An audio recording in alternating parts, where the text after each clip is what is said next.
Hi YouTube, Brian Phillips here, working on the A330. Got this, this covers up the ESCs, and then it's got anti-crash beacon on there. But real quick, there's supposed to be a part that goes in here, and unfortunately, when you order things from China, from halfway across the planet, when a part like this goes missing, you know, even I feel bad making the guy pay $30 or $40 for shipping to replace a small little part, and that's assuming he agrees to do it. I mean, they even have a step on here. Step 7 shows installing whatever that thing is. It's just a plug, and this kit is designed in mind that it can either be an A330 300, an A330 600, or an A340 300 or 600.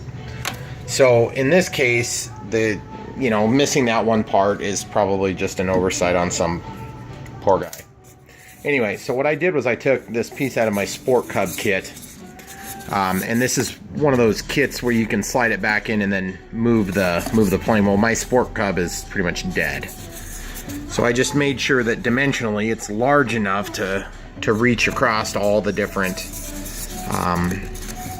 sides. And so what I'm going to do is I'm going to go ahead and take and heat up this stick, and I'm going to use this torch to do it, and then I'm going to cut it up just like butter, and then I'm going to stick it in this hole. I'm probably going to make it go just beyond the ledge here if I can get it to go. If not, I'll just put it in here, and then I will take something like a piece of wire, and then I will use a straight edge and then put in some detailing so that it looks real. Anyway, I'm going to pause the video and I'll come back after I've got my first couple of cuts done, because I can't do this all with one set of hands, and we'll go from there. So keep watching, guys. Okay guys, we're back again. You can see this here. I've cut it down just a little bit so that it basically fits into this lip. Ideally, I want it to ride on this rail here, which is going to be a little bit tricky. I don't know that I'm going to be able to get that lucky, just because it's really hard to make them that perfect, you know, because I'm just freehanding this. So anyway, you can see it says Sport on there, and I don't really care because my finished edge is going to be my cut edge. So I need to be very careful on this next cut to cut straight down and to get it really hot, at least wide enough to cut all the way through this. Now, some people use hot wires for this. I've never had the patience to build one. Probably should someday. So you can see I just basically cut those off, and I want to avoid this rippling. And again, it's not going to be perfect. This is not EPO, so, but it's going to look nice. So that's all I'm really going for, is just covering this hole. And who knows, I don't know. Maybe someday I'll need to go ahead and order the correct part, if it's even available. But either way, I just wanted to show you an update on where I am on this, and give you an update here in a couple more minutes. We'll pause it and come right back to it. Okay guys, we're back here. Next step, I've got the kind of the rough shape. I mean, it looks real rough, and that's fine. This is the stuff I've cut off using this and that. So basically, I've just got, you know, laid up here. Got a piece that's going to drop in there. Not going to be a perfect fit. It'll definitely go in right now. So now at this point, you'd say, well, just go ahead and smooth it off and you're good. Well, not quite, because I gotta make this thing fit in here so that it hits on these notches. Now that's going to be a little bit fine-tune style cut to be doing that with that device over there. So what I have to do now is I have to decide, am I going to go ahead and take in and use an X-Acto knife to cut that out, or am I just going to pressure fit it by just pushing hard on it until it sneaks down in there, at which point then I could actually follow my ridge. I haven't decided yet, but I think what I'm probably going to do is I'll probably do a combination. I'll take a little bit out, and then I'll push it down and see if I can't get it flush. And then this, unfortunately, I get a little bumpiness in there, so I may actually take and sand a little bit of that, see if I can get it flat. And to be honest with you guys, from the bottom, if this thing was flying overhead, you're not going to know any better, but, you know, I want better from this. I'm going through all this effort to make this thing, you know, paint all these servos and everything, so I want it to look right. Ideally, the part would come with the plane, but these things happen. So anyway, keep watching. You'll see the next couple of steps, and enjoy. Okay, got this thing sanded down. Decided to do that first before I weakened it a little bit more on the ends, just in case I lost a little more material than I expected to. Trying to make it accommodate for this little lip here. So now at this point, another trick you can do, sometimes if you got a little bit of flexibility on color, you can take and, you know, mark this with red paint or black paint or something that'll show up really good on contrast there. You can stick it in, and then you'll know exactly where you need to remove product. And then, guys, it's not going to be perfect. It's going to be close. But once I get this in, I'm going to take CA and run it along the edges, and it's going to basically fill the gap perfectly. So it'll look good. So keep watching. Okay, YouTube. Kind of see the semi-finished product as I'm working along. One thing I had to do is I had to take a little bit of depth on the sides down. I think I need a little bit off of this side over here, just a touch. Because I'm going to have some glue, of course, that's going to need to get in there and hold everything together. And I could, at this point, I could probably stop and, you know, be fairly happy with it. But I think what I'm going to do instead is I'm going to carry these panel lines through and then maybe call it quits. Or actually, I'll just take a look at the picture. I can't really tell with certainty. Looks like there's opposing squares. There's a square on one side and a square on the other side, like a rectangle.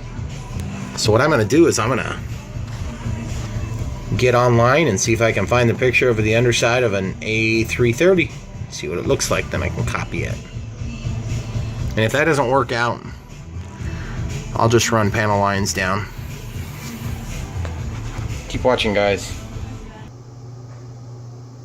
Okay, so guys, as you can see from my video I pulled up on YouTube, which is where I get a lot of my footage from airplanes, it's not very easy to tell where the panel lines are going to be. So I will keep looking for a little bit longer and see if I can find them. And doing a Google search now, and we found this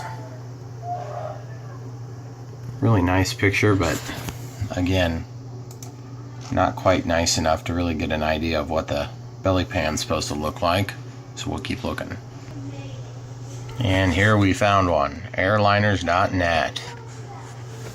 We found a photo of the underbelly. You can see that where we're going to be filling in is this piece here. And clearly the image is going to show that there's panel lines kind of surrounding the box that we're inserting now, but that the panel lines that the model maker Supreme-Hobbies made was not really scale. And now just you guys, to be fair to them, this is an Airbus A330 343. There's a bunch of different styles, you know, so the 300 series could be a little bit different, the 600 series could be a little bit different still, and I'm just going for a scale look. I'm not looking for like some sort of exact match here.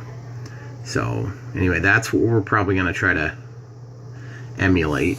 So we'll head down, get this done. So basically, I just copy the image into Paint, get what I need out of it, and then I print a copy. Yes, I'm actually going to print a piece of paper. I am not doing this all paperless, because when you print it, then you can carry it down next to your model. Okay guys, I think this is going to be the way I leave it. Just got to get a little bit of coating over the top to protect it. And I just had to improvise a little bit because, I don't know, it's probably going to be fine. I mean, nobody's ever going to know from a distance. But if I really want these things to look nice, then it takes a little bit of effort, of course. And I'm just trying to decide between coating it with paint or coating it with some other product like CA. You can see it's definitely not perfect, guys, but once it drops in there, I mean, it matches nicely, and I just don't think it's going to be an issue. So anyway, it's certainly better than, you know, completely leaving it out. And some would argue that it would have been better to just leave it flat. Well, yeah, you can do that on your plane. Anyway, thanks for watching, guys. Gluing it in is not going to be exactly the most rocket science maneuver, so I'm going to leave that out of the video. And you can imagine what it'd be like if I would have filmed it. Thanks for watching. Keep watching, guys. This thing's coming together. I got the horizontal stabilizers on there. Got the vertical stabilizer, rudder, all that stuff. Ready to receive wiring. And if you look over here, got this thing ready. And if you look at that, I was really having a hard time putting up with the fact that this was not square. This was the only place on the whole model where they didn't get this thing totally square, and I was ticked off because you could really tell. So I ended up breaking this joint back to about here. Then I just stuck it back together, and the glue sort of held, and then I was like, you know what, I better get in there with some CA. So I did. Ideally, it would have been glued perfect, but, you know, I can live with that. That's a pretty minor issue. I'm just glad I caught it now before it was all assembled. So keep watching, guys. Don't forget to like and subscribe, and if you ever want to try this yourself, it was a pretty easy process. Spent, you know, half an hour, 45 minutes on it or something like that. So, and minimal tools needed. Pretty easy. You can do it yourself. Don't forget to like and subscribe, guys.